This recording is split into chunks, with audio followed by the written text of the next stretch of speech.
Hello everyone, welcome back to my channel. तो now अब हम पेज नंबर 18 स्टार्ट करें, जो कि है हमारा प्रैक्टिस टाइम। तो इसमें सबसे पहला क्वेश्चन है look at the shape and answer. So यहाँ पे आप देख सकते हो जिस शेप की बात हो रही है, इस शेप को देख के आपको आंसर करना है। The angle marked in dash colour is the biggest angle. So यहाँ पे आप देख सकते हो अलग अलग कलर में, ऊपर व्हाइट कलर है, साइड्स में देन ब्लैक कलर है और नीचे हमारे पास येलो कलर में है। सो हमें बताना है कि इनमें से कौन से कलर का जो एंगल है वो बिगेस्ट एंगल है। सो अभी हमने पिछली वीडियो में सीखा था कि जितना डिस्टेंस लाइन के बीच में ज्यादा होगा उतना एंगल बिग होगा। जैसे ये दोनों लाइंस एकदम क्लोज है तो एंगल छोटा है। अब इन्हीं लाइंस को हम फार अवे कर देंगे तो एंगल बड़ा हो गया। उसी तरह से और ज्यादा दूर कर दोगे तो एंगल बड़ा होता जाएगा, है ना। सो अब इस फिगर में भी हमें देखना है कि जो दो लाइंस है जहां जिनकी हेल्प से एंगल बन रहा है तो वो कितने डिस्टेंस में है। पहली बात तो ये जो फिगर है 5 साइड्स है, पेंटागन है। इसमें आप देखोगे जो ऊपर वाला पार्ट होता है इस तरह से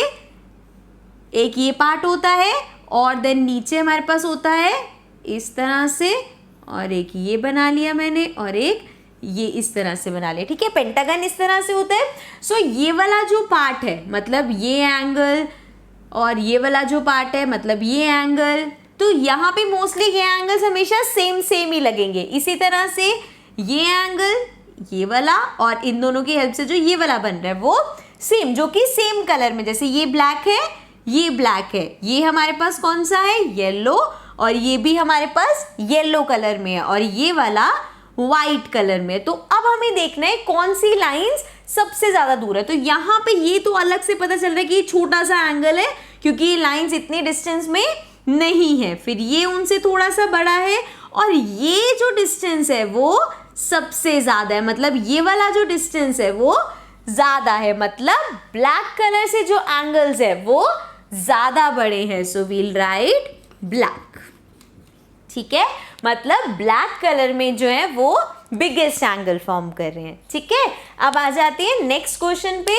एक चीज मैं आपको और बताना चाहूंगी, ये जो पेंटागन की शेप है ना, एक हमारे पास होती है रेगुलर पेंटागन। वो जो होता है वो इस तरह से बनता है कि उसके सारे एंगल्स सेम होते हैं। ठीक है, यहाँ पे ये फिगर थोड़ी सी ऐसी बनाई हुई है कि आप जज कर पाओ, छोटा सा बड़ा लग रहा है, थोड़ा सा छोटा लग रहा है, लेकिन वैसे जैसे स्क्वायर का हमें पता है, स्क्वायर की सारी साइड्स सारे एंगल्स 90 डिग्री होते हैं और इक्वल होते हैं। इसी तरह से पेंटागन के भी सारे एंगल्स इक्वल होते हैं, लेकिन यहाँ पे शेप्स इस तरह से बनाई हुई है कि वो हम देख पा रहे हैं कौन सा छोटा एंगल है कौन सा बड़ा एंगल है। ठीक है, तो अब आ जाते हैं अपने नेक्स्ट क्वेश्चन पे। अब इसके लिए अलग फिगर्स दी हुई है, देख सकते हो आप यहाँ पे। तो पहला पूछा है are the angle marked with yellow equal. So yellow में जो मार्क किए हुए हैं क्या वो इक्वल है। तो उसके लिए मैं जैसे एक पेंटागन तो यहाँ बना हुआ है, इसी तरह से मैं एक और पेंटागन बना रही हूँ ताकि मैं आपको ड्रॉ करके अच्छे से समझा पाऊँ। ठीक है, सो ये एंगल्स हैं इसके, है ना, थोड़ा सा वो टेढ़ा हो गया बट इस तरह से हमें दे रखा है। तो एंगल कौन से पूछे हैं, एक ये वाला पूछा है और एक ये वाला एंगल, येलो कलर में एक ये है और एक ये है। इन दोनों फिगर्स में आप देख सकते हो। तो जब हम पेंटागन की बात कर रहे हैं तो ये साइड और ये साइड, जैसे ये पार्ट हो गया और ये पार्ट हो गया, ये ऑलमोस्ट यहाँ पे एंगल और ये वाले एंगल सेम होंगे। पहले तो मैं आपको बता ही चुकी हूँ सारे एंगल सेम होते हैं, बट इसमें जब साइड्स भी एक जैसी हैं तो एंगल जो बीच में बना है वो भी सेम होगा। मतलब जितना डिस्टेंस इस साइड में है उतना ही फिगर में इधर का डिस्टेंस है, तो ये दोनों एंगल इक्वल होंगे। So are the angles marked in yellow equal? Yes, they are equal. Similarly are the angles marked with green? Green वाले पूछ रहे हैं, अब ये ऊपर वाले एक ये और एक ये, अब तो ये ऑब्वियसली सेम शेप है तो ये दोनों सेम ही होंगे एंगल। सो अगेन ग्रीन वाले भी यस हो गया। अब लास्ट है are the angles marked with blue. अब इसमें देख लो जो ब्लू एंगल्स हैं क्या वो सेम है। अब तो हमारे पास ऑक्टागन आ गए, लेकिन फिर से वही बात है, आप देख सकते हो साइड्स देख लो, तो दोनों में जो साइड्स मिलके एंगल बना रही है उसके बीच का डिस्टेंस सेम है। डिस्टेंस सेम है तो मतलब एंगल्स इक्वल होंगे। तो फिगर हटा लेते हैं, तो आंसर हो गया यस। ठीक है, एक चीज और है, अभी हम एंगल्स कैसे देख रहे हैं, गेस वर्क, ये बड़ा लग रहा है, ये छोटा लग रहा है। अभी आगे जब चैप्टर में फर्दर पढ़ेंगे तो एंगल को टेस्ट करना भी सीखेंगे, ठीक है, तो बिल्कुल एक्यूरेट भी पता चल जाया करेगा। तो अब आने क्वेश्चन नंबर 3 पे। 4 different angles marked in 4 colors. Can you find other angles which are? अच्छा, इतना लंबा सा क्वेश्चन है, इसको हम फिगर के साथ पढ़े, तो फटाफट से ये पार्ट को रब करके यहाँ फिगर्स ऐड कर देते हैं। हाँ, तो अब यहाँ पे आप आराम से फिगर्स देख सकते हो। अब पढ़ते हैं क्वेश्चन को।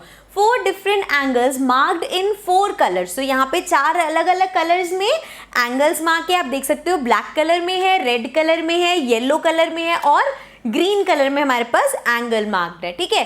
Can you find other angle which are the same as the one marked in red. So red से जो एंगल आप देख रहे हो यहाँ पे मार्क्ड, अब हमें फाइंड करना है ऐसा ही सेम एंगल कहाँ पे होगा, उसे भी हमें रेड कलर से मार्क करना है। Mark them in red. Do this for other colours. इसी तरह से येलो कलर वाला एंगल देखना है और दूसरा कहाँ होगा उस पे मार्क करना है। तो इसके लिए आपको समझाने के लिए पहले तो मैं ये फिगर्स हटा देती हूँ।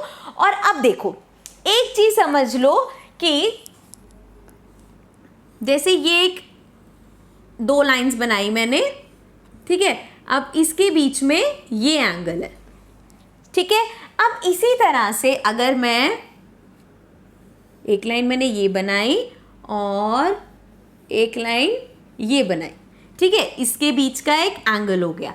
अब ये दोनों लाइन के बीच में जितना डिस्टेंस है उतना ही डिस्टेंस इस लाइन और इस लाइन के बीच में है।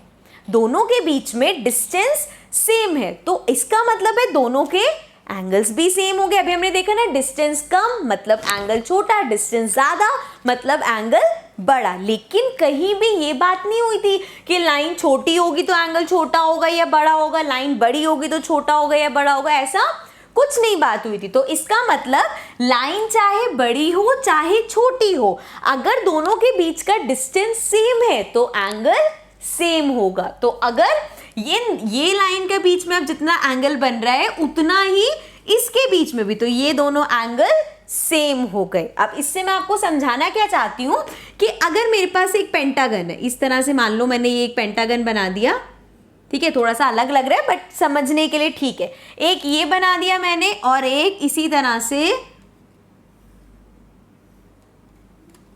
ये बना दिया, ठीक है। अब ये थोड़ा छोटा है, ये थोड़ा बड़ा है, लेकिन अगर जैसे जितना डिस्टेंस इन दोनों के बीच में है उतना ही इन दोनों के बीच में है, जितना इसमें है उतना ही इसमें है, तो इसका मतलब क्या होगा, ये एंगल इस एंगल के इक्वल होगा, ये वाला एंगल इसके इक्वल होगा। मतलब आपको सिंपल ये समझना है कि साइज छोटा हो शेप का या साइज बड़ा हो, अगर शेप सेम है एकदम सेम। इससे अच्छा मैं ट्रायंगल में आपको समझा सकती हूँ। जैसे ये एक ट्रायंगल, छोटा ट्रायंगल बना लिया हमने और एक हमने बड़ा ट्रायंगल बना लिया। अब अगर ट्रायंगल एकदम सेम है, देखो ये दोनों ट्रायंगल एकदम सेम है, इस तरह से अगर कोई ट्रायंगल होगा तो वो ट्रायंगल अलग हो गया है ना, लेकिन ये दोनों ट्रायंगल एकदम सेम है तो छोटा हो बड़ा हो उससे फर्क नहीं पड़ेगा, एंगल सेम होगा। बस अगर आप ये चीज समझ आओगे तो ये क्वेश्चन हमारे लिए बहुत इजी हो जाएगा। अब ये मैं रब करके फटाफट से फिर से इसमें इमेजेस डाल देती हूँ ताकि आप देख सको। तो अब शेप देखो। अब आपको जैसे जो एंगल मार्क करने से रेड एंगल देख लिया हमने, अब आपको ढूंढना है कि ये शेप कहाँ पे है। तो अगर पेंटागन है तो पेंटागन की दूसरी शेप ढूंढेंगे और सेम वहीं पे ही एंगल बना देंगे, जैसे कि मैंने आपको यहाँ पे करके दिखाया। तो अगर वहां पे रेड एंगल मार्क है तो इधर ये वाला एंगल हो जाएगा। इसी तरह से yellow colour, then black colour और इसी तरह से ग्रीन कलर। तो आपको समझ आ गया, बहुत सिंपल क्वेश्चन था। बस ये देखना था कि शेप चाहे छोटी हो चाहे बड़ी हो, अगर साइड्स के बीच का डिस्टेंस सेम होगा तो एंगल हमेशा सेम होगा। ठीक है, तो ये था हमारा क्वेश्चन नंबर 3। लेकिन प्रैक्टिस टाइम अभी खत्म नहीं हुआ, क्वेश्चन नंबर 4 भी है जो कि है नेक्स्ट पेज पे। तो अब आ जाते हैं पेज नंबर 19 पे। तो अब इस पेज पे हमारे पास क्वेश्चन नंबर 4 है, how many different shapes can you make by changing the angle between the matchsticks in each of these. तो पहले तो क्वेश्चन को ब्रेक करके पढ़ लेते हैं। How many different shapes can you make by changing the angle. So हर, जैसे ए पार्ट में ये आपको दे रखा है 4 मैचस्टिक्स की हेल्प से ये एक शेप बनाई है। अब इसका एंगल चेंज करके आप कैसे अलग अलग शेप्स बना सकते हो वो हमें बताना। जैसे अब सिंपल सा है भाई, 4 आपके पास मैच स्टिक्स आ गई और एक क्लोज फिगर है ये, तो उससे आप और कैसी शेप्स बना सकते हो कि एंगल चेंज हो। जैसे अगर यहाँ का एंगल देखें तो इनके बीच का डिस्टेंस इतना है, ठीक है, ये है ना। तो अब मैं 4 मैच स्टिक्स से अगर इस तरह से कुछ बना दूं, ये हो गया ऐसे, तो इसके बीच का एंगल ये देखो, ये लाइन और ये लाइन कितनी दूर है ना, तो इसके बीच का एंगल बड़ा हो जाएगा। इसी तरह से ये वाला एंगल भी बड़ा हो जाएगा, है ना। ये एंगल अब पास है तो ये छोटे छोटे हो जाएंगे, है ना। तो बनाया तो हमने 4 मैच स्टिक्स से ही है, लेकिन एंगल्स बदलने से शेप, अब ये दोनों शेप अलग अलग लग रही है कि नहीं। तो इस तरह से हमने एंगल चेंज करके शेप बदल दी, है ना। अब इसी तरह से अगर हमें एक और कोई शेप बनानी है, यूज हमें 4 मैच स्टिक्स ही करनी है, तो हम कैसे कर सकते हैं।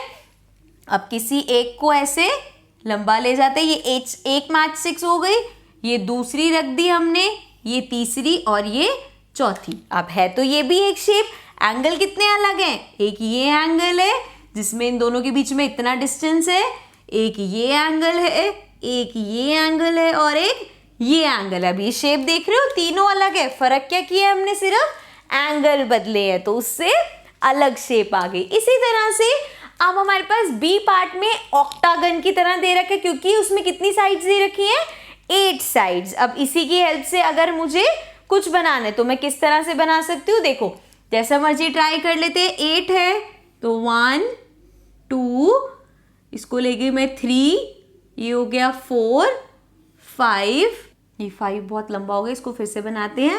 ये हो गया 5, फिर एक मैंने लगा दी यहाँ 6, फिर इस तरह से लगा दी 7 और फिर ये लगा दी 8।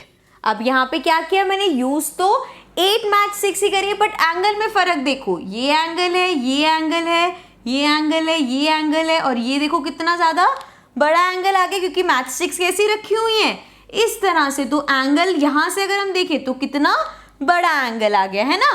तो ये हो गया, ये हो गया, ये हो गया। तो इस तरह से हमने अभी भी 8 मैच 6 ही करी है, बट शेप में आप देख सकते हो कितना ज़्यादा फर्क आ गया, है ना। इसी तरह से ऐसे ही अगर बना के मैं एंगल चेंज करूं, मतलब ये मैच स्टिक रखी और ये इस तरह से दूर रख दी, फिर ये रखी, फिर ये इस तरह से रख दी, फिर इस तरह से, ये इस तरह से, इस तरह से और इस तरह से। अब इसी को ही हमने ऐसे कर दिया, क्योंकि ये एंगल मान लो इतना था, तो यहाँ पे हमने ये वाला एंगल बढ़ा दिया, ये वाला एंगल में भी फर्क है, तो एंगल बढ़ा के हमने बनाया उसी तरह, लेकिन एंगल चेंज कर दिए तो शेप उससे अलग लग रही है, ठीक है। अब बाकी के भी CED जितने पार्ट्स है उसमें भी ये है, तो ये फन क्वेश्चंस है, आप खुद भी कर सकते हो, जो भी आपके दिमाग में, जैसे एक रैंडम सी शेप, जितनी भी रैंडम शेप्स आती हैं आप वैसी बना सकते हो। एंगल चेंज करेंगे तो शेप अपने आप चेंज हो जाएगी। अब इसके बाद हमारे पास है मैच स्टिक पजल, तो अब फटाफट से उस पे आ जाते हैं। तो अब हम स्टार्ट कर रहे हैं अपनी मैच स्टिक पजल, ठीक है।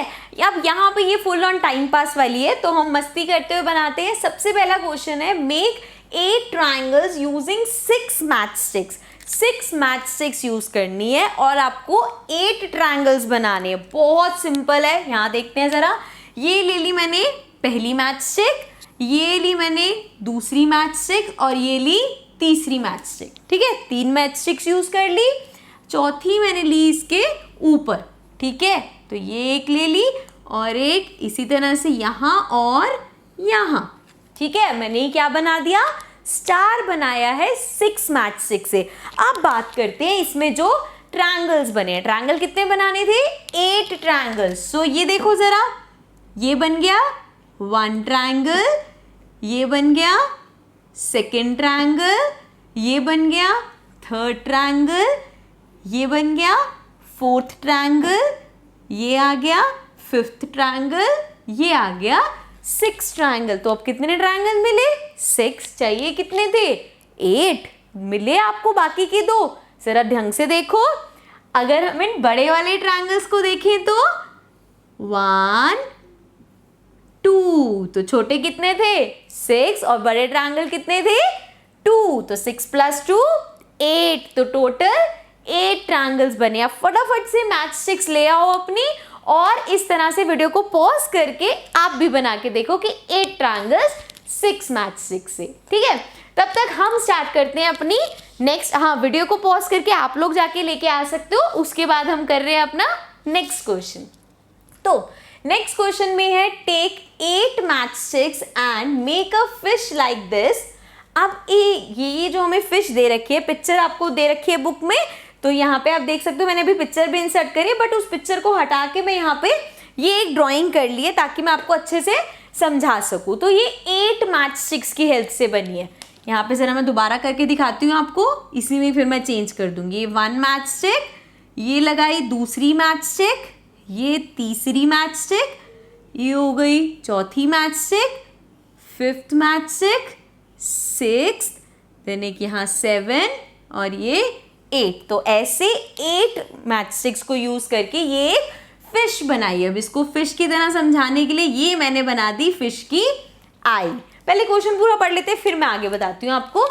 Now pick up any 3 matchsticks, 3 matchsticks उठानी है and put them in such way that the fish now start swimming in the opposite direction. अब आपको यहाँ से 3 मैच स्टिक्स को हिलाना है और इस तरह से उन्हें लगाना है कि जो फिश है वो दूसरी डायरेक्शन में मूव करने लग जाए। जैसे कि अभी ये देखो, ये है फिश का पार्ट, ये उसके हैंड हो गए, ये उसकी टेल हो गई। तो फिश किधर को जा रही है, इधर की तरफ स्विम करती हुई जा रही है। अब हमें इसकी डायरेक्शन उल्टी करनी है, तो यहाँ पे देखते हैं कैसे करेंगे। उसके लिए मैंने सबसे पहले ये वाली मैच स्टिक हटा दी, ये हटाई और इसको लगा दिया यहाँ पे।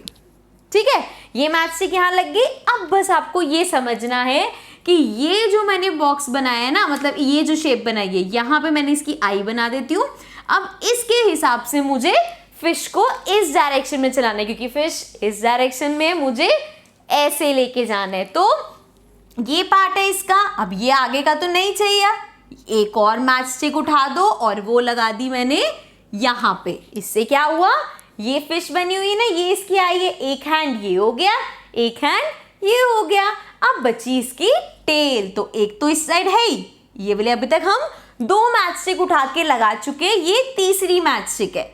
ये यहाँ से उठाई और मैंने लगा दी यहाँ पे। ठीक है, अब ये देखो फिश हो गई, उसकी आई, उसके 2 हैंड और उसकी टेल। अब फिश किधर को जा रही है, इस डायरेक्शन में, है कि नहीं, है ना।